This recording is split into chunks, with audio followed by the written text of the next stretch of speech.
पूर्ण परमात्मा पाप कर्म दंड को भी काट सकता है। अभी तक जिस भी संत व महापुरुष से मिले उन्होंने यही बताया कि पाप कर्म फल भोगने से ही समाप्त होगा। वो प्रभु कौन है जो पाप कर्म को काट देता है, वो काल के बंधन से छुड़वा देता है, उसका क्या नाम है, पूजा की विधि क्या है? कृपया अवश्य सुनिए जगत गुरु तत्वदर्शी संत रामपाल जी महाराज के अमृत वचन।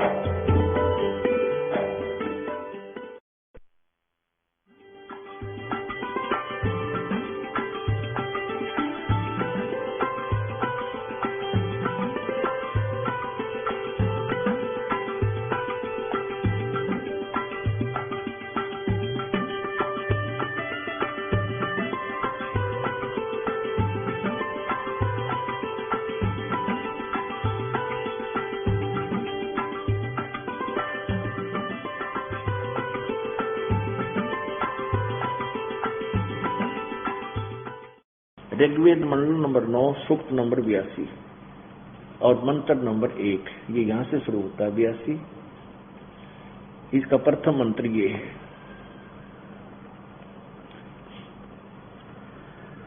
जो सर्व उत्पादक प्रभु प्रकाश स्वरूप यानी तेजो में शरीर वाला, सद्गुणों की वृष्टि करने वाला, पापों के हरण करने वाला, वह राजेव राजा के समान, राजा के, ये देखियो इन्हीं का अनुवाद, राजा के समान, राजा के समान दर्शनीय है, यानी राजा के समान देखने योग्य है, साकार है, और वह पृथ्वी आदि लोक लोकांतरों के चारों ओर शब्दमान हो रहा है। वह वर्णीय पुरुषों को, श्रेष्ठ आत्माओं को, जो दृढ़ भक्त हैं उसको पवित्र करता हुआ प्राप्त होता है। जिस प्रकार विद्युत स्नेह वाले स्थानों को आधार बनाकर प्राप्त होता, इसी प्रकार उत्गुण वाला परमात्मा ने इस ब्रह्मांड की रक्षा की। और इसका अर्थ है कि वो रक्षा असवी माने असावी माने रक्षा करता है। वो आकर के वो कहते हैं पहुंचूंगा क्षण एक में। यहां देखिएगा कि प्राप्त होता है वो किस रीति, जिस प्रकार विद्युत स्नेह वाले स्थानों को आधार बनाकर प्राप्त होती। जैसे कल भी आपको बताया था, एक कहावत है अपने लोक वेद में, एक कहावत थी, जैसे बताया करते थे घर वाले के बिजली जो है आकाशीय विद्युत, आसमान की बिजली पहले कांसी धातु के थाली बेले हुआ करते हैं, और नो क्या करती है हमारी दादी माता ताई कि ये बाहर कांसी के बेले बाहर मत रखो, इस पर बिजली पड़ जाया करे, ऊपर की आसमान की बिजली गिर जाती है। और या काले सांप पे कहते हैं बिजली गिर जाती है, तो उसका से विशेष कनेक्शन है वहां गिरने का, वो कारण है। इसी प्रकार यह वेद बताते हैं कि वो परमात्मा इस प्रकार विशेषकर उन्हीं भक्तों को प्राप्त होता है जिससे उसका विशेष लगाव है।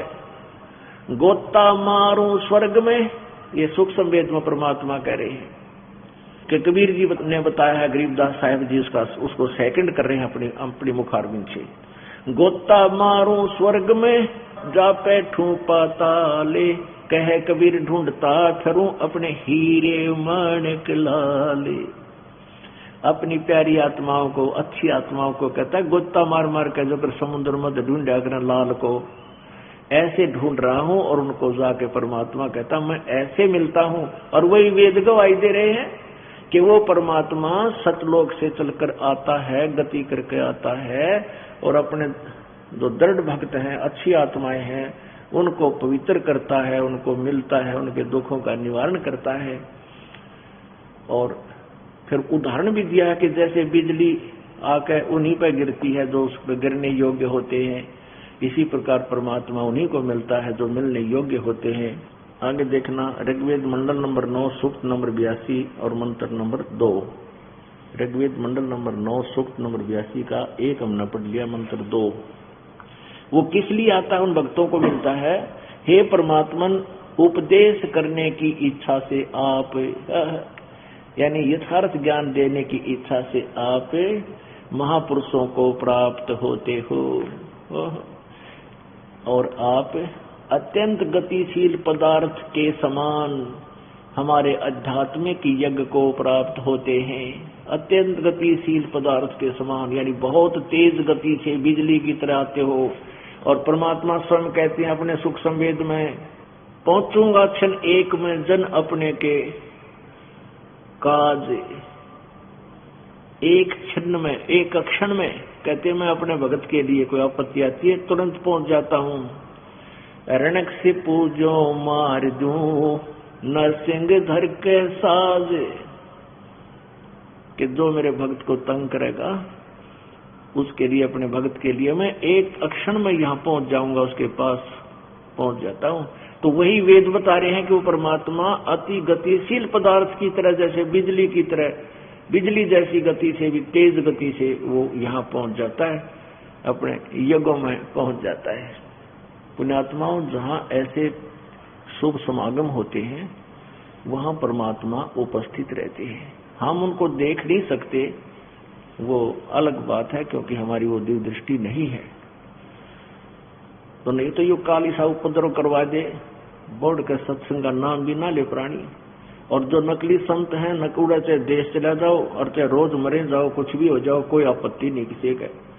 और यहाँ परमात्मा आप देख रहे हो, परमात्मा कितने 10-20 वर्षों से, 10-15 वर्षों से दास घर घर जा जा कहाँ का सत्संग कर रहा है, और परमात्मा की रजा से ये चल रहे हैं। तो यहाँ वेद भी गवाही दे रहे हैं कि जहाँ पर उस परमात्मा का विशेष अनुष्ठान होते हैं वहाँ वो बहुत शीघ्र गति से वहाँ पर पहुँच जाते हैं, वहाँ पर विद्यमान रहते हैं। वो किस उद्देश्य से आते हैं परमात्मा के? उपदेश देने के उद्देश्य से, करने के, ज्ञान देने के उद्देश्य से सतलोक से चल कर आते हैं। ये देखिएगा 3 नंबर, ऋग्वेद मंडल नंबर 9 सूक्त नंबर 82, मंडल नंबर 9 सूक्त नंबर 82 और मंत्र नंबर 3। पवित्र यज्ञों में रक्षा से आप प्राप्त होते हैं। पवित्र यज्ञों में रक्षा से, रक्षा के लिए, यानी वहाँ सबको का जो सबको व्यवस्थित करने के लिए, सुरक्षित रखने के लिए आप प्राप्त होते हैं। और पृथ्वी आदि लोकांतरों में गति करते हुए, यानी वहां से चलकर, आप सर्वव्यापक नहीं है, आप माने आप स्वयं गतिशील होकर, यानी वहां से चलकर यहाँ विराजमान होते हो। आगे देखना ऋग्वेद मंडल नंबर 9 सूक्त नंबर 20 में और मंत्र नंबर 1। ऋग्वेद मंडल नंबर 9 सूक्त नंबर 20 मंत्र नंबर 1। वह परमात्मा, इन्होंने लिख दिया कबीर देव को, यो कबीर देव है, इसको भिन्न भिन्न कर दिया। कबीर का तो कवि लिख दिया, और देव को पता नहीं कहाँ लिखा जाएगा ना, देव वितय, ये लिखना था कबीर देव वितय अयो, यहाँ लिखना था वह परमात्मा कबीर देव, कबीर साहब है और सबका रक्षक है, और विद्वानों की तृप्ति के लिए ज्ञान को देता है। कति स्पष्ट कर रखा वेदों ने तो कि वो कबीर देव है। ये कबीर देव माने कबीर परमेश्वर, कबीर साहब, कबीर, हम उसको कबीर साहब कहने लगे, वेद उसको कबीर देव बोलते हैं। वह परमात्मा कबीर देव है, ये लिखना था यहाँ पर, जो कबीर देव यहाँ लिख देना था। और सबका रक्षक है। वितय माने विद्वानों की तृप्ति के लिए ज्ञान देता है, तृप्ति के लिए ज्ञान देता है। और सहनशील है, संपूर्ण दुष्टों को संग्रामों में तिरस्कृत करता है। अब विद्वानों के संग्राम कौन सा होता है? ज्ञान का, यानी ज्ञान के वाद विवाद में परमात्मा सबको फेल कर देता, उसके ज्ञान के सामने कोई टिक नहीं सकता। और ज्ञान सब ज्ञानड़ी, कबीर ज्ञान सो ज्ञानी, जैसे गोला तोब का इब करता चले मैदान। अपनात्मा परमात्मा इस प्रकार लीला की। फिर वो 5 वर्ष के जब हो गए, बड़े बड़े विद्वानों के छक्के छुड़ा दिए महर्षि रामानंद जी को। महर्षि रामानंद जी वेदों के, गीता जी के और पुराणों के महाविद्वान माने जाते थे। और कबीर साहब के साथ जब उनकी वार्ता हुई, अब कबीर परमेश्वर जी ने एक लीला की।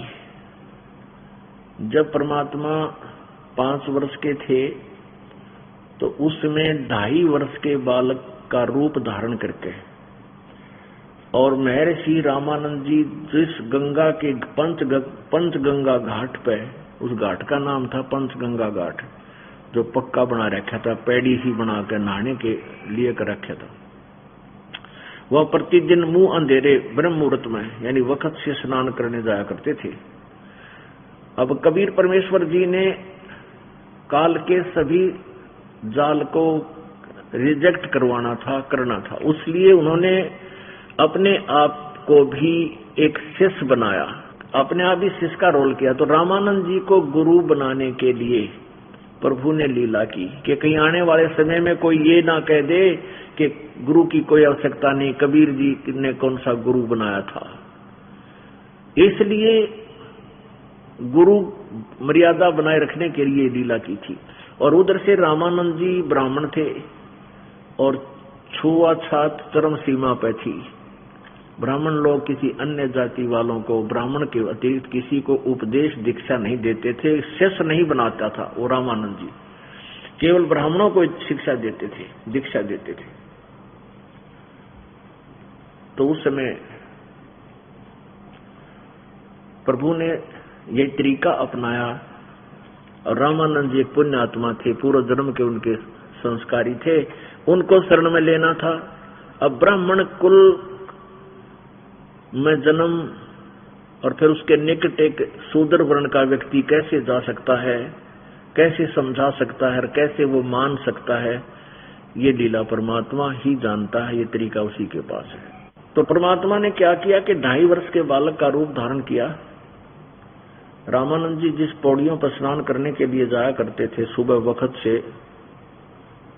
मुंह अंधेरा यानी अंधेरा सा होता था, तो वहां पैड़ियों में जाकर लेट गए। रामानंद जी स्नान करने के लिए नीचे उतर रहे थे तो परमेश्वर के सिर में उनकी खड़ाऊं लगी। जैसे बालक रोता है ऐसे परमात्मा ने रोने की लीला की। रामानंद जी शीघ्रता से नीचे को झुके। उनके गले की कंठी, जो एक कंठी होती है जिसमें धागे में एक रुद्राक्ष का इसका तुलसी की एक ही मनका होता है, तुलसी की लकड़ी का एक मणिया होता है, एक मनका, उसको कंठी बोलते हैं। वो कंठी रामानंद जी महर्षि के गले से निकलकर और कबीर जी के गले में डल गई। वो शीघ्रता से जब नीचे को झुके, बच्चे को उठाने के लिए, किसका बालक है, इसको चोट लगी, रो रहा है, और सिर पे हाथ रखा। उस महापुरुष ने कहा, बेटा रो मत, रो मत। कबीर जी चुप हो गए। रामानंद जी ने सोचा था कि किसी का बालक रास्ता भूल कर आ गया है, इसको आश्रम में ले जाऊंगा, वहां से भिजवा दूंगा जिसका होगा, ये सोचकर वो स्नान करने लग गया। उधर से कबीर परमेश्वर जी वो बालक अंतर ध्यान हुए, अपने झोपड़ी में आकर विराजमान हुए। रामानंद जी जब नहाकर देखा बच्चा है नहीं, सोचा चला गया होगा, रोशनी होगी है, सूर्य उदय हो चुका था। रामानंद जी भूल गया उन बातों को नहीं याद रही। अब कुछ दिनों के बाद परमेश्वर कबीर जी जब 5 वर्ष में थे, गले में कंठी और माथे पर तिलक ला रखा, वैष्णव साधुओं जैसी वेशभूषा बना के, और वहां पहुंच गए जहां रामानंद जी का एक शिष्य विवेकानंद विष्णु पुराण की कथा कर रहा था। और वो कह रहा था कि ब्रह्मा विष्णु जी अजरो अमर हैं, सर्वेश्वर हैं, महेश्वर हैं, ये इसका कोई माता पिता नहीं है, और यही 3 रूप धारण करके सबका सबकी व्यवस्था करता है। शिव और ब्रह्मा का रूप धारण करके यही सृष्टि, स्थिति और संहार करता है। तो वहां कबीर परमात्मा जी ने खड़ा होकर सत्संग के उपरांत प्रश्न किया कि हे ऋषि जी, आपने अभी बताया कि विष्णु जी के कोई माता पिता नहीं है। मैंने एक ब्राह्मण से कथा सुनी थी, उसने उस शिव पुराण में पढ़कर सुनाया था कि उसमें लिखा है रुद्र संहिता 6-7 अध्याय में कि विष्णु जी की उत्पत्ति दुर्गा और सदाशिव से हुई है। आप कह रहे हो कि माता पिता नहीं है। अब विवेकानंद ने उसी समय खोल कर देखा, रुद्र संहिता उसमें जो का तो लिखा था, लेकिन उनके समझ में नहीं आए कि ये किस दृष्टिकोण से यहाँ लिखा है। अनाड़ी थे, अज्ञानी थे। अब उसने सोचा तेरी तो बेइज्जती कर दी इसने, और अपनी इज्जत को बचाने के लिए ज्ञान को अज्ञान करने की चेष्टा की। और विवेकानंद ने पूछा कि तू कौन है, तेरे को कैसे पता है ये वेद और वेदों के बारे में, पुराणों के बारे में तू कैसे जान सकता है? क्या तूने शिक्षा ग्रहण की है या तूने किसी को गुरु धारण किया हुआ है? तूने तिलक भी लगा रखा है? तो अब वो कबीर जी तो बोले नहीं। वो दूसरे जो श्रोता थे वो कहने लगे जी ये तो नीरू का बेटा है, दानक जुलाहा। तो उस रामानंद जी ने, केशस ने, विवेकानंद ने पूछा भाई क्या तूने गुरु धारण कर रखा है? ये तिलक विलक लगा रहा तो? हाँ जी मैंने गुरु बना रखा है। कौन बना रखा है? कि जो आपका गुरु जी है वही मेरे गुरु जी है। तो विवेकानंद जी कहने लगे पता है मेरे गुरु जी कौन है? श्री 1008 महर्षि रामानंद ब्राह्मण पंडित। वो तुम्हारे जैसे शूद्रों को, छोटे वर्ण वालों को दीक्षा नहीं देते। देखो रे लोगों कितना झूठा है, कपटी है। वो यथार्थ बात से ध्यान हटा दिया उन श्रोताओं का और पीछे पड़ गया भगवान के, और कहा देखना कल गुरुजी को जाकर आज शाम को बताता हूं, कल तेरी साथ आवेगी, तेरे को डंडे लगावेंगे गुरुजी, तेरे को उनके सामने खड़ा करूंगा। आ जाना श्रोताओं, तुम भी देखना कितना झूठा है। कबीर जी ने उनको कभी नाम, रामानंद जी ने कभी इनको नाम नहीं दिया। अब पुण्यात्माओं कबीर जी घर न आगे, और उधर से उस विवेकानंद जी ने महर्षि रामानंद जी के जाकर कान भर दिए, हे महाराज जी, हे गुरु जी, हमारा तो घर से बाहर निकलना दूभर हो गया, हमारी नाक काट दी। एक जुलाहे धानक का लड़का आपको अपना गुरु बताता है, भगवान हमारी तो इज्जत माटी में मिल गई। सब कहते हैं कि तुम्हारे गुरु जी इतने डूब के ब्राह्मण होकर शूद्रों को शिष्य बनाने लग गए। अब रामानंद जी को नींद नहीं आई रात ने, गोया तो बहुत बूंदी करी मेरे साथ, मैं तो कभी शूद्र को नाम देता ही नहीं। कहा कि सुबह लाओ उसको पकड़कर और बुला लो उन श्रोताओं को जिनके सामने उसने ऐसा ऐसा कहा है, और कल देखना तुम्हारे सामने उसको झूठा सिद्ध कर दूंगा। वो हजारों शिष्य और बुला लिए, और ब्राह्मण और बुला लिए, और दर्शक भी आएंगे। परमात्मा पक्का काम करते हैं, कच्चा नहीं करते, कि कहीं हमारे तीन बात ना रह जाइए, सब न पता लगना चाहिए। तो सभी श्रोता आगे, उधर से वो विवेकानंद लेकर 10 मुस्टंडिया ने मूसल लठ लेकर और पहुंच गया जुलाहों की कॉलोनी में। पूछने लगा वो नीरू का घर कहाँ है? अब वो इधर उधर घूम रहे थे तो एक माई ने पता लग गया। वो नीमा के पास आई कि तुम्हारे साथ किसी का कुछ झगड़ा हो गया क्या? 8-9 ब्राह्मण आ रहे हैं लठ लेकर तुम्हारे घर को पूछ रही है, क्या बात होगी? वो जान की उसको नीमा को तो पता था कि कबीर जी के रोज उलाने आया करते। कोई ब्राह्मण आके कहता ये हमारी कथा में जाके दखल देता है, ये उल्ट सुल्ट बातें करता है, इसको मना कर लो, अपने को हमारे यहाँ नहीं आवे। अब कबीर जी जाते थे, कोई सत्संग कर रहा होता था, उस ऋषि के सामने प्रश्न कर देते थे, उसके पास जवाब नहीं होता था, तो फिर वो उल्हाना लेकर आता था नीरू के घर पे, तेरे बेटे ने मना कर ले, ये हमारे रंग में भंग डालता है। तो नीमा ने सोचा यू कल फिर किसी ने छेड़छाड़ आया और खाली मैं इस कबीर ने यू नहीं जीने दे मेरे को। अब कबीर जी को जाकर सूचा उठाया कि बेटा खड़ा हो तू। कहा क्या हो गया मम्मा? कि वो 8-10 ब्राह्मण आन लग रहे हैं बेटा हमारे घर की तरफ, तूने किसी को कुछ कह दिया? अक नहीं माता जी, मैं किसी को बुरा नहीं बोलता, मैं सच कहता हूँ, ये मुझे मारने लग जाते हैं। और नीमा बोली तने सच कहने का ठेका ले रखा है, तो मत ना छेड़ा कर बेटा, ये कसाई है, तने मार देंगे और गिल्ला मैं मरूंगी, फिर मैं जी नहीं सकती तेरे बिना, तो इनको छेड़ा ना कर मेरा बेटा, मान जा मेरी बात। अगना मामा कति नहीं छेड़ता, मैं इनको कति कुछ नहीं कहता, मैं तो सत प्रश्न करता हूँ, इनके पास जवाब नहीं, ये दुश्मन बन जाते हैं, मैं क्या करूँ? तो माँ की तो चुप कराती है कि तू मत कहा कर किसी से कुछ भी, पर क्यों कर डटे, आज इसी काम के लिए रे भगवान। तो उसको कहा तू आजा पीछे, झोंपड़ी के पिछली साइड में लुटा दिया, बेटा उठिए मत जब तक मैं ना कहूं। और ऊपर ये फटे पुराने कपड़े कोई गदला दरी घेर दिया, तो चुपचाप लौटा रही है, बोलिए मत बेटा। अब उधर से वो पहुंच गए लठ मोगर, और उसके खड़े होकर द्वार पर ऐसे लाठियां पीट रहे हैं। कहाँ है तेरा वो कमबख्त कबीर, निकालो उसको बाहर। अब नीमा कहने लगी कि ब्राह्मणों, मेरे बेटे ने क्या कर दिया तुम्हारा? अब पता चलेगा तेरा बेटे ने नाक में दम कर दिया हमारे। वो कहता है रामानंद जी से मैंने नाम ले रखा है, ये धानक दुल्हे का बेटा, और हमारी बेइज्जती कर दी इसने भरी सभा में। आज रामानंद जी के सामने इनको पेश करेंगे ऋषि जी के। वो कहाँ है? वो पूछ रहे जी ना मेरा लड़का ऐसा नहीं कर सकता, मत मारो मत मारो।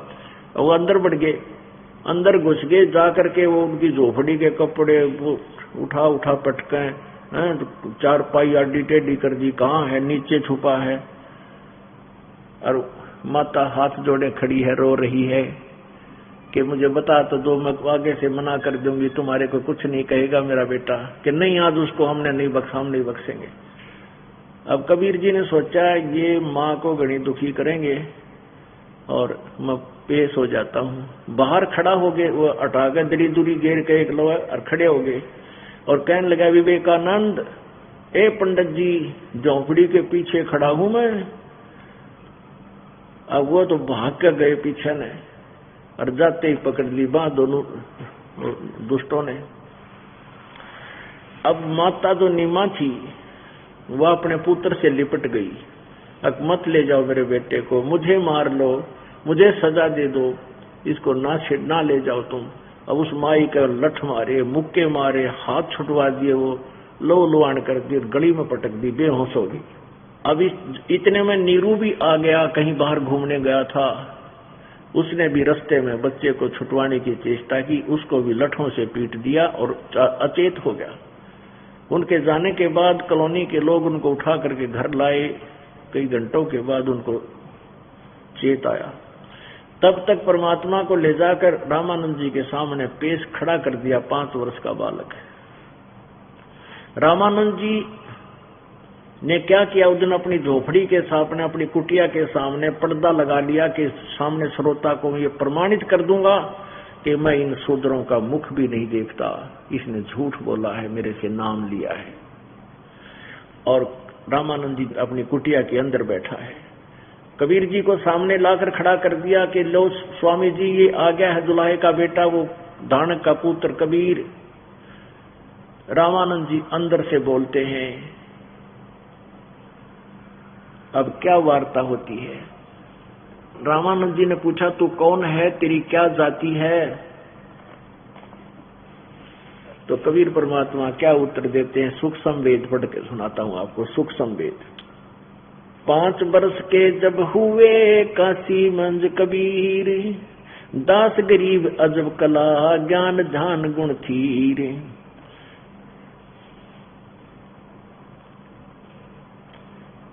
आडा पर्दा लाए कर रामानंद बूजंत, गरीब दास कुलंग छवि ही अदर धार कूदंत, अदर ढाक कूदंत, ढाक लाओ। अब रामानंद जी झोंपड़ी में खड़ा है अंदर कुटिया में, और कबीर परमात्मा बाहर खड़े हैं, और इतना गुस्से में अंदर से जैसे कुरंग हिरण कुदा कर खड़ाए, अन्यों का तू झूठ है, कपटी है, इतना गुस्से में हो रहा। और बाहर सुनावे ऊंचा ऊंचा बोल के बाहर श्रोता भी सुनते होंगे।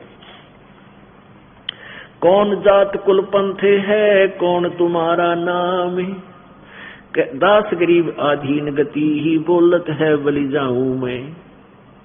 रामानंद जी ने पूछा तेरी कौन जात है, तेरा कौन पंथ है, अगर तूने नाम लिया है मेरे से तो ये बता कि तेरा कौन सा पंथ है, कौन सा मार्ग है, वे ऑफ वर्शिप कौन से प्रभु की है। कौन जात कुल पंथ है, कौन तुम्हारा नाम, दास गरीब आधीन गति फिर बोलत है बलि जाऊं मैं। जैसे गुरु शिष्य के सामने एक दूसरे का व्यवहार होता है, ऐसे ही परमात्मा विनम्र भाव से होकर के ऐसे खड़े हैं और बोल कह रहे हैं। रामानंद जी ने ये पूछा कि कौन तुम्हारी जाति है, कौन तुम्हारा पंथ, और के तेरा नाम है, कौन सा नाम है तुम्हारा तेरे भगवान का। क्या बताते हैं, जात हमारी जगत गुरु और परमेश्वर है पंथ, दास गरीब लिखत पड़े मेरा नाम निरंजन कंते। अब परमात्मा ने कहा कि जाति पूछा है तो मैं जगत का गुरु हूँ, सारी सृष्टि को मैं ही तत्व ज्ञान देता हूँ, मैं जगत गुरु हूँ। और मेरी भक्ति विधि, मेरा कौन सा मार्ग है, परमेश्वर का मार्ग है। एक तो ईश तो है ये ब्रह्म, सर्वब्रह्म जिसको कहते हैं। गीता जी अध्याय नंबर 15 के श्लोक नंबर 16 और 17 में 3 भगवान बताए हैं, एक सरपुरुष एक अक्षर पुरुष। 16वें श्लोक में 15वें अध्याय के फिर 16 में बताया कि ये इन दोनों भगवानों के भी और इनके अंतर्गत प्राणियों के भी स्थूल शरीर नाशवान है और जीव आत्मा तो सबकी अमर होती ही है। 17वें श्लोक में गीता जी अध्याय नंबर 15 के बताया कि उत्तम पुरुष है तू अन्य परमात्मा इति उदाहरते, और ये लोकत्रयम् आविश्य विवर्ती अवैश्वर है, वो अविनाशी परमात्मा तो इन दोनों से कोई और है, वो श्रेष्ठ प्रभु है। और गीता जी अध्याय नंबर 15 में श्लोक नंबर 62 में कहा कि अर्जुन तू सर्वभाव से उस परमेश्वर की शरण में जा जिसकी कृपा से तू परम शांति और शाश्वत स्थान यानी सनातन परम धाम को प्राप्त हो। तो कबीर जी कहते हैं मैं वो परमेश्वर हूँ जो तेरी गीता और वेदों को बोलने वाला, जिसकी शरण में जाने को कहता है। तो मेरा वो पंथ है, जात हमारी जगत गुरु और परमेश्वर है पंथ, दास गरीब लिखत पड़ा मेरा नाम निरंजन कंत। अब जैसे निरंजन का अर्थ होता है जो माया से लिप्त ना हो वह प्रभु। अब ये काल है ज्योति निरंजन, हम संक्षिप्त में इसको भी निरंजन कहने लगे। जैसे ब्रह्म का अर्थ भगवान होता है, ब्रह्म प्रसिद्ध हो गया यू काल, इसलिए परब्रह्म कहना पड़ा जो इससे दूसरा भगवान है, उस 7 संग ब्रह्मांड का स्वामी है, और ये केवल ब्रह्म 21 ब्रह्मांड का स्वामी है। और फिर परम अक्षर ब्रह्म कहना पड़ा हमने जो सबका मालिक है। तो इसलिए ये निरंजन कंत यानी परमात्मा सबका स्वामी, कंत माने पति, परमेश पति, वो सबका पति मैं ही हूँ, यो मेरा नाम है। अब रामानंद बोला अरे बालक सुन दुर्बुद्धि घटमट तन आकार, और दास गरीब दर्द लगा जब हो बोले सर्जनहार।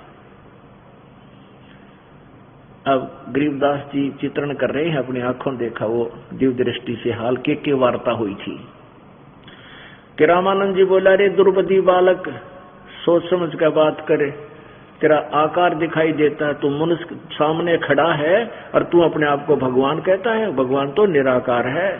तो सबकी बुद्धि उल्टी फटोरी थी इससे बात पे। रे बालक सुंदर बुद्धि घटमट तन आकार, दास गरीब दर्द लगा जब हो बोले सिरजनहार। अपने आप को भगवान ने जो भगवान कह दिया तो दर्द हो गया, दुख माना उस रामानंद जी ने। और के बुरी भरी के कटी जली बातें कही, तुम मोमन के पालवा दुल्हे के घर बास, दास गरीब अज्ञान गति एता दृढ़ विश्वास, मान बढ़ाई छोड़कर बोलो बालक बहन, दास गरीब अधमुखी ही एता तुम गठपैन। अब क्या बताते हैं कि तुम मोमन का पाड़वा, मोमन के मुसलमान जो लाएगा घर तक तू पड़न लग रहा है और अपने आप को भगवान कहता है, यानी इतनी। फिर क्या बोला तर्क तलु से बोलते रामानंद सुरज्ञान, दास गरीब कुजात है ना आखिर नीच निदान। रामानंद ने बोला तो तेरे ना तो तेरी माँ का बेरा ना तेरे बाप का, तो कुजात है और नीच जाति का, इसलिए तू बकवाद कर रहा है, अपने आप को भगवान बता रहा, तेरे दाद शर्म को ना। कितनी कटी जली बातें कही। और फिर भी परमात्मा हाथ जोड़े खड़े हैं, ये नवी नंबर होकर जैसे गुरु के सामने शिष्य को रहना चाहिए। परमात्मा ये रोल करने आए थे कबीर जी कि पुण्यात्माओं, यदि मुझे पाना है तो इस गंदे लोक में अभिमान ना करियो। और यहाँ अभिमान तो सबसे पहले होता है, माड़ी सी थोड़ा सा धन हो जा, थोड़ी सी सुंदर काया हो जा, अच्छा बल हो जा शरीर में, या 5-7 लठणी हो जा घर में, बस उद मस्तार दे है। कहते हैं वी नम्र रहना, ऐसे प्यार से रहना, तुम यहाँ से निकलो मेरे पास पहुंच जाओ। महके बदन खुलास कर सुन स्वामी परवीन, दास गरीब मनी मरे में आजीज आधीन। क्या बताते हैं? ए स्वामी सृष्टा में परमात्मा बोले कि ए गुरुजी, आप जो कह रहे हो, मैं नीच कहो चाहे मुझे कुजात कहो चाहे कुछ भी कहो, आप मेरे गुरुजी बाप का बालक, लेकिन मैं हूं वही जो मैं कह रहा हूं। क्या बताते हैं? ए स्वामी सृष्टा में और सृष्टि हमरे तीर, और दास गरीब अधर बसू मैं अवगत सत कबीर। ए स्वामी, स्वामी गुरु जी को कहते हैं ए स्वामी सृष्टा में, सारी सृष्टि का रचने वाला मैं ही हूं, और ये पूरा विश्व, पूरा ब्रह्मांड, असंख्य ब्रह्मांड मेरे ही आधार है। ये सृष्टि हमरे तीर, और मैं ऊपर सतलोक में रहता हूं। अवगत सत्य कबीर, अवगत जिसके बारे में कोई नहीं जानता, मैं वो अविनाशी परमात्मा हूं, सत कबीर। सुन रामानंद राम हम मैं बावन संग, दास गरीब सर्व कला मैं व्यापक सर्वंग। मैं रोवत हूँ सृष्टि को, ये सृष्टि रोवे मोहे, कहे कबीर इस वियोग को समझ न सकता कोई। क्या कहते हैं रामानंद जी को कि मैं तो इस सृष्टि में रोता फिरूं हूं, तुम मेरे बच्चे हो, मेरे पास आ जाओ, तुम मेरे बालक हो, मैं भगवान हूं, तुम्हें सुखी कर दूंगा, सतलोक में ले चलूंगा। और ये रोते फिर रहे हैं भगवान, हे परमात्मा तू कहाँ गया, हमें मिल जा, हमें मोक्ष दे दे, हमारे दुख दूर कर दे। अब इस अज्ञान आधार से, अज्ञानियों की सोच जो ज्ञान के आधार से आप भगवान को पहचान नहीं रहे, मैं तुम्हारे सामने खड़ा हूं।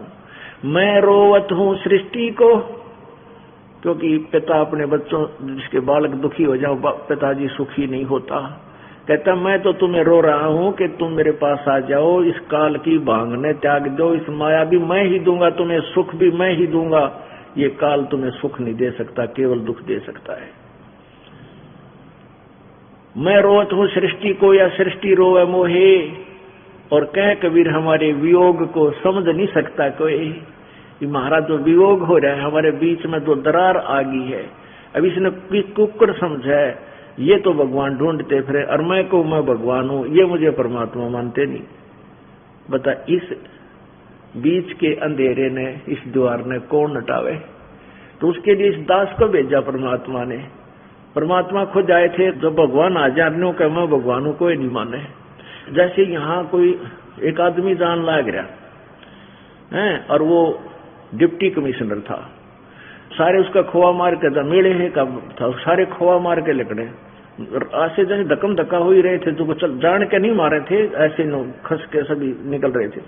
और एक ने नो बता दिया डीसी साहब हैं, तो सारे रास्ता दे दिया, नो दूर जो डीसी साहब आगे, फिर वो रास्ता मिल गया।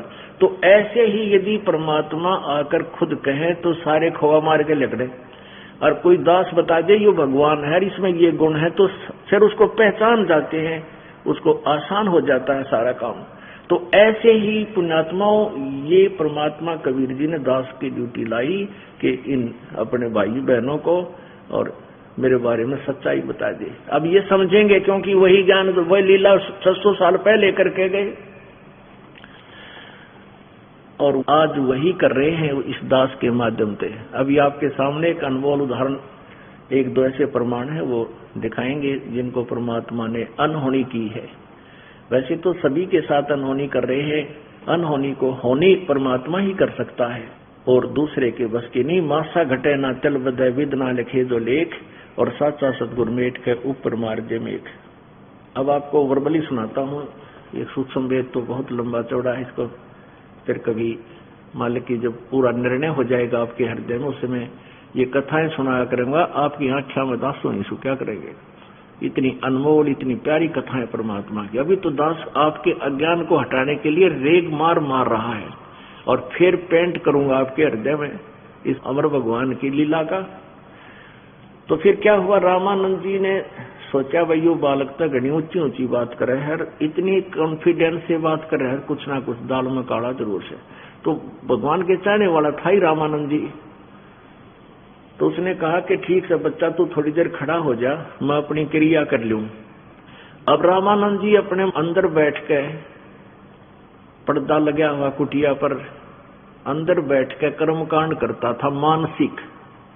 तो वो क्या करता था, प्रतिदिन भगवान विष्णु की जैसे कल्पना से मूर्ति बनाई, उसको सारे कपड़े उतारे। कर्मकांड ऐसे ही करते हैं कि भगवान की मूर्ति सालग्राम के सारे धोती कुर्ता टोप ऊपर का मुकुट माला सब उतार कर स्नान कराते हैं स्वच्छ जल से, फिर सारे कपड़े धोए हुए पहना देते, धोती पहना देते हैं, कुर्ता पहना देते हैं, गले में कंठी डाल देते हैं माला, और ऊपर मुकुट रख कर फिर तिलक कर देते हैं। ये उस दिन का कर्म कांड पूरा हो गया। तो रामानंद जी ऐसे कर रहा था, तो उसने मानसिक थी वो, मन में कोई सामने मूर्ति नहीं थी, कल्पना से कर रहा था, मानसिक पूजा करता था वो। तो उसने सारे कपड़े उतार कर नवा धवा दिए भगवान ठाकुर जी को, और कपड़े पर आ दिए, मुकुट रख दिया, तिलक लगा दिया, लेकिन कंठी डालना भूल गया, माला डालनी भूल गया। अब मुकुट रखने के बाद मुकुट नहीं उतार सकते उस दिन, जब उतार दिया तब पूजा खंडित हो जाएगी, और जब कंठी ना डाली, माला नहीं डाली, तो पूजा खंडित अधूरी रहेगी। अब रामानंद जी ने सोचा या माला डालनी रहेगी, और मुकुट रख दिया। तो उसने क्या किया, मुकुट ऊपर के माला डालनी चाहिए। अब वह मुकुट, माला मुकुट में फंस गई, मुकुट में माला फंस गई, वह अंदर ना गई। अब रामानंद जी बड़े चिंतित हुए, अपने आप को कोस रहे हैं कि इतने दिन के जीवन में, भक्ति काल में मेरा कभी पूजा खंडित नहीं हुई थी, आज मेरा कौन सा पाप कर्म अड़ गया। पुण्यात्माओं, जो भक्त आत्मा होते हैं, उनका एक दिन भी नागा हो जाना किसी भी भक्ति से, तो उनमें मुश्किल में आ जाकर बहुत चिंता होती है। तो रामानंद बहुत चिंतित हो रहे, मन मन में ऐसा सोच रहे हैं। तो बाहर से कबीर परमेश्वर 5 वर्ष की आयु के कहते हैं कि स्वामी जी इसकी गुंडी खोल लो, गांठ खोल के, और फिर गले में डाल के गांठ लगा दो, मुकुट ना उतारना पड़ेगा आपको।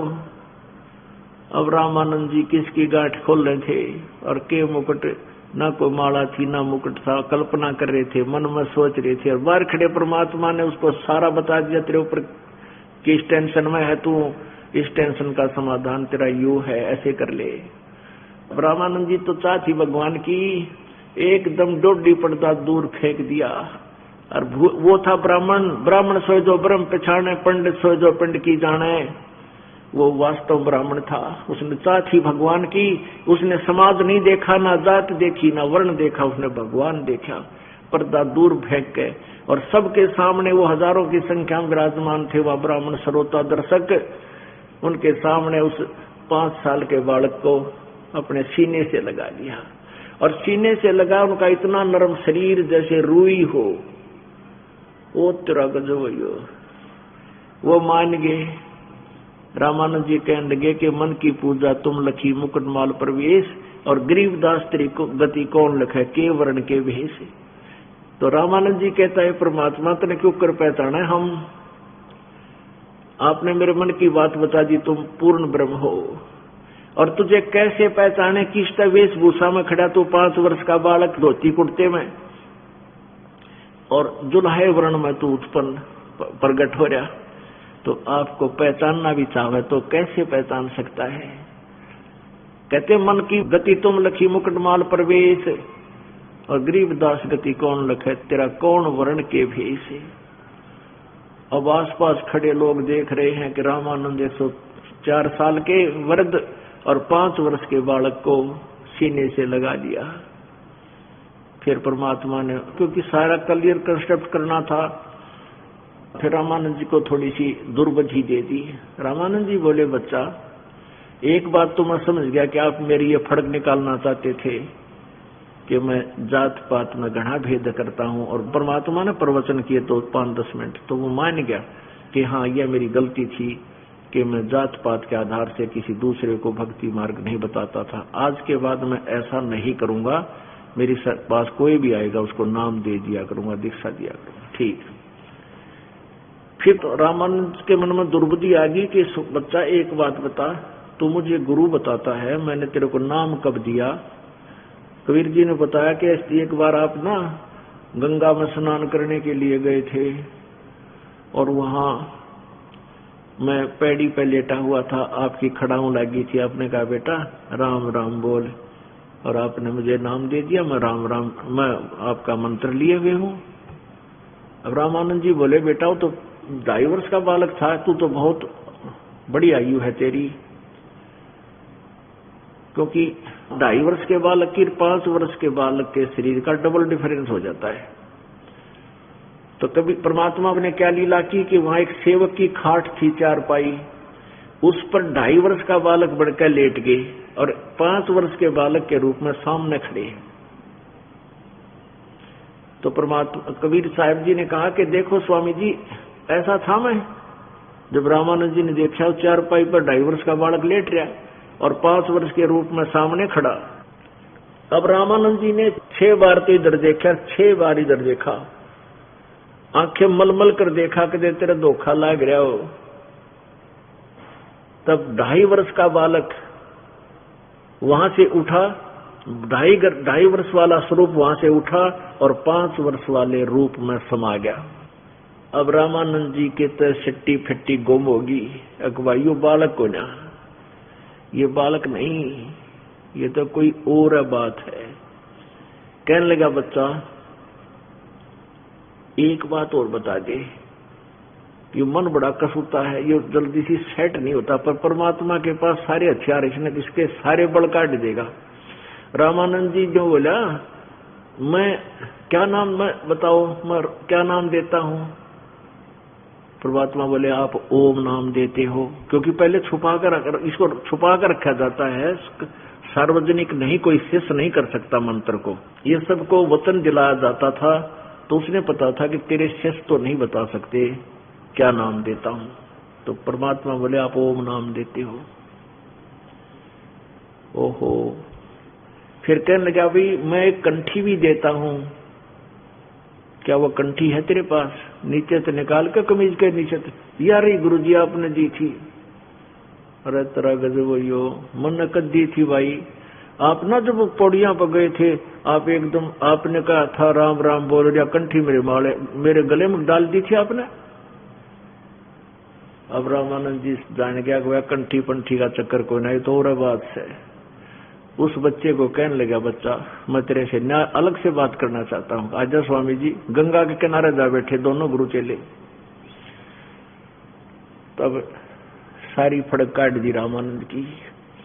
रामानंद जी को 4-5 श्लोक गीता जी के बताए कि तू आप कह रहे हो कि श्री कृष्ण जी और विष्णु जी के उपासक को विष्णु जी ने गीता बोली, वो तो खुद कहते, और आप इसको अविनाशी बताते हो, इसका जन्म मृत्यु नहीं बताते हो।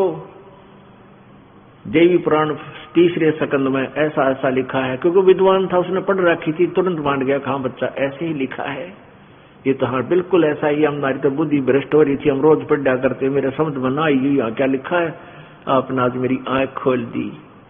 और आप कहते हो गीता जी विष्णु जी ने बोली, चलो आपकी बड़ी बात कर देते हैं, कृष्ण जी ने बोली, वो तो खुद कहता है 4थे अध्याय के 5वें श्लोक में, मेरे और तेरे बहुत जन्म हो लिए, तू नहीं जानता ये अविनाशी कहां से हुआ। और गीता जी अध्याय नंबर 18 के श्लोक नंबर 62 में गीता ज्ञानदाता कहता, उस परमेश्वर की शरण में जा, उसकी कृपा से तू परम शांति और सनातन परम धाम को प्राप्त होगा। अब बुद्धिमान को तो समझाया जा सकता है, जिसको थोड़ा बहुत ज्ञान है ग्रंथों का, और जिस नाड़ी ने ना कदे ग्रंथ पढ़ रखे, लोक वेद रट रखे है, उसको समझाने में थोड़ा टाइम लग जाता है। रामानंद जी बोला, बच्चा बात तेरी सारी सच्ची है, पर अब आप जो सतलोक बता रहे हो, हमने तो किसी से सुना है कोई नहीं, कोई सतलोक भी है ऊपर है, और आज आपने इन सदग्रंथों में प्रमाण कर दिया। तब रामानंद जी का फेर फड़क रहेगी कि मैं बाल ब्रह्मचारी हूं, मेरी समाधि लगती है, मैं समाधिस्थ होता हूं। परमात्मा बोले समाधि ला, देखो कहां तक जाते हो। 5 वर्ष की आयु के बालक 104 वर्ष के बूढ़े उस वयोवृद्ध महर्षि के सामने बैठे हैं और वो समाधिस्थ हो गया। रामानंद जी 104 वर्ष के महात्मा। अब वो त्रिवेणी तक जाता था, वहां 3 रास्ते बन जाते हैं, त्रिकुटी के पास 3 रास्ते बन जाते हैं। अब वहां जागरूक से आ गई, पता नहीं कि जाऊं, तो परमात्मा जैसे सोपन होता ऐसे साथ की साथ आगे खड़े हो गए जाकर त्रिवेणी के ऊपर, उसी 5 वर्ष के बालक रूप में। और वहां कहने लगे, स्वामी जी ये तेरे 3 रास्ते हैं, इधर तो जाएगा स्वर्ग को, इधर वाला जाएगा 88,000 खेड़ों में, और ये जाता है ब्रह्मलोक में। अब तेरा ब्रह्मलोक को इस सामने वाले द्वार को खोलने का, 11वें द्वार को खोलने का मंत्र तुम्हारे पास नहीं है, और ये खुल नहीं सकता तेरे मंत्र से। और आप विष्णु जी के उपासक हो, विष्णु लोक में जाओगे, वहां अपना किया कर्म पुण्य भोग कर फिर 84 लाख योनियों में आओगे। तो परमात्मा ने सतनाम सुमरण किया, दिखा उसको कि मैं अब देखो सतनाम सिमरण करता हूं, ये सामने का द्वार खुल जाएगा। अब सतनाम का सुमरण करते ही वो 11वां द्वार खुल गया और परब्रह्म के लोक में प्रवेश हो गए। आगे जाके परमात्मा सतलोक में उस आत्मा को लेकर गए। वहां परमेश्वर दूसरे रूप में कबीर जी एक ऊंचे सिंहासन पर, बहुत बड़े गुम्मट में, गुम्मज के अंदर ऊंचे सिंहासन पर बैठे हैं। उनका इतना तेजोमय शरीर है, एक रोमकूप में करोड़ सूर्य मिला दे, करोड़ चंद्रमा तो भी फीके पड़ जाए। और कबीर जी 5 वर्ष के बालक नीचे से गए, वहां जाकर के उस अपने ही दूसरे स्वरूप पर चौर करने लगे, सेवा करने लगे, चाकरी करने लगे। रामानंद जी ने सोचा परमात्मा तो ये है परमेश्वर जो तख्त पर बैठा है, सिंहासन पर विराजमान है, और कबीर यहाँ का कोई गण होगा। इतने में वो तेजों में शरीर खड़ा हुआ सिंहासन से, और कबीर 5 वर्ष के बालक कबीर जी विराजमान हुए सिंहासन पर, ऑल ओवर कंट्रोलर के सिंहासन पर। और वो तेजों में शरीर वाला भगवान उस 5 वर्ष के बालक पर सेवा कर रहा है, चौर करने लगा। अब रामानंद जी की बुद्धि काम करना बंद होगी करगी कि ये के चक्कर इस बालक जुलाहे के बालक पे, और भगवान चौर कर रहा है। इतने में क्या हुआ कि वो तेजों में शरीर जो था वो 5 वर्ष के बालक में समा गया। अकेले कबीर जी 5 वर्ष के बालक स्वरूप में उस विराजमान, उस सिंहासन पर विराजमान रहे, और चौर अपने आप ऑटोमेटिकली सेवा कर रहा है। तब कबीर जी कहने लगे कि जाओ स्वामी जी वापस चलो। जब वापस आया वो क्या नाम है रामानंद, जब उसकी समाधि टूटी और सामने क्या देखा कि वही 5 वर्ष का बालक सामने बैठा है, चरण पकड़ दिए, और 104 साल का बूढ़ा कहता है कि 2 ठौड़ है, एक तू भया 1 से 2, और गरीबदास हमकार ने तुम आए हो मगजो, कि दोनों ठोड़ तू ही है और मेरे कारण ही तुम यहां पर आए हो।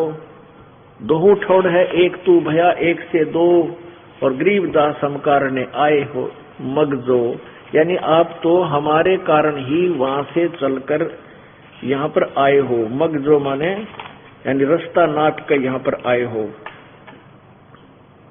मैं भगता मुक्ता भया कर्म कुंड बयाना से, 2 ठौड़ है, एक तू भया 1 से 2, गरीबदास हम कारणे आए हो मगजो। मैं भगता मुक्ता भया कर्म कुंड भया नाश, और गरीबदास जी बोल रहे हैं, गरीबदास तुम पूर्ण ब्रह्म हो गया दृढ़ विश्वास है, कि मेरे को पूरा विश्वास हो गया कि तुम पूर्ण परमात्मा हो, कि 2 ठौड़ है, एक तू, यानी ये परमात्मा तू ही दोनों स्थानों पर विराजमान है, और वहां से चलकर तू यहाँ हमारे लिए आया है। इस प्रकार परमेश्वर कबीर जी ने उस रामानंद जी के उस भ्रम का निवारण किया। उस 104 साल के बालक ने कहा कि मैं आपका भक्त और आप मेरे गुरुजी। कबीर जी को कहने लगे, आप मेरे परमात्मा। तो कबीर जी ने कहा, स्वामी जी देखो, मेरे आदेश का पालन करो। आने वाले समय में ये काल का भयंकर जाल है, ये दुनिया, ये काल के दूत एक ऐसा कुंडी अड़ा देंगे हमारे भक्तों के सामने, न्यू कहेंगे कि कबीर जी ने कौन सा गुरु बना रखा था। आप मेरे औपचारिक गुरु बने रहो, लेकिन भक्ति करो जैसे मैं कहूं। तो क्या बताते हैं, रामानंद से लक्ष गुरु ये तारे सिसके भाई, और चेल्या की गिनती नहीं जो पद में रहे समाये। कबीर जी, गरीबदास साहिब जी कबीर जी के बारे में कह रहे हैं, अपने भगवान जी के बारे में, कि रामानंद से लाख गुरु, रामानंद से लक्ष गुरु। लक्ष्य मानो उन्होंने उद्देश्य बना रखा था विष्णु उपासना का, वो कति दृढ़ थे उसके ऊपर, उससे हटना नहीं चाहते थे। उनको भी पार एक शिष्य बनकर उनको तब उद्धार किया, और शिष्यों की तो गिनती नहीं जो पद में रहे समाये।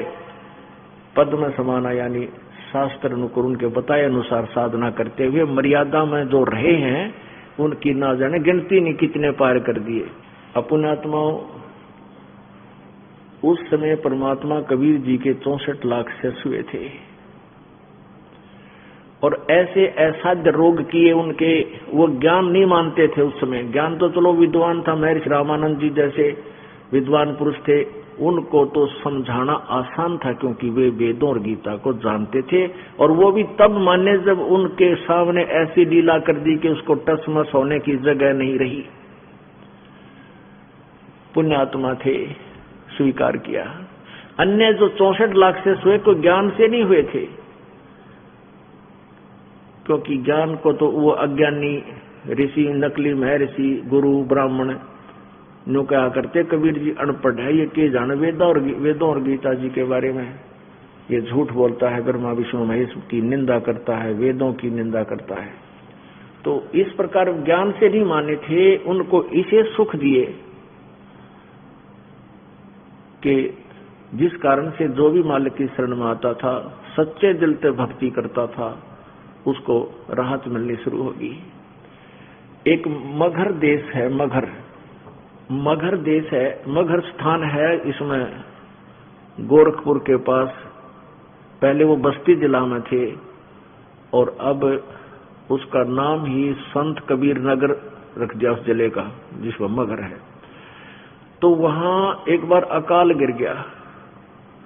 आसपास के सब ने बता दिया, जंतर मंतर कराने वालों ने, पतरा देखने वालों ने, कि अभी 3 वर्ष तक इस क्षेत्र में वर्षा का योग नहीं है।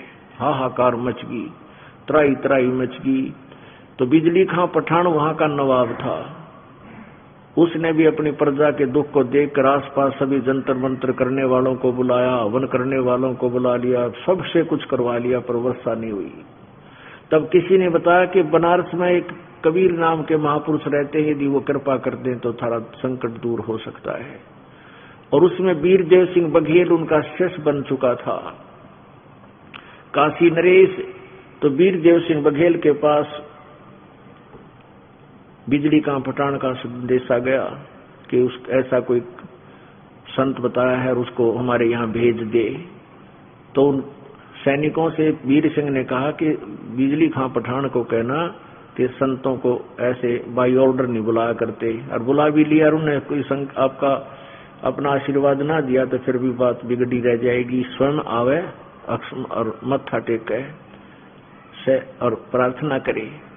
मरता क्या नहीं करता। बिजली खां पठान वहां का नवाब मगर का वहां पर आया, परमात्मा से प्रार्थना की, परमात्मा चल पड़े। रास्ते में वहां एक सिद्ध बैठा था परमेश्वर ने, और वो था गोरखनाथ। परमात्मा जानते थे इनकी सारी जन्म हिस्ट्री। तो परमेश्वर ने कहा कि बिजली खां पठान तुम इतनी दूर आए, क्योंकि गोरखनाथ का वहां गोरखपुर है, वहां टीला है उनका।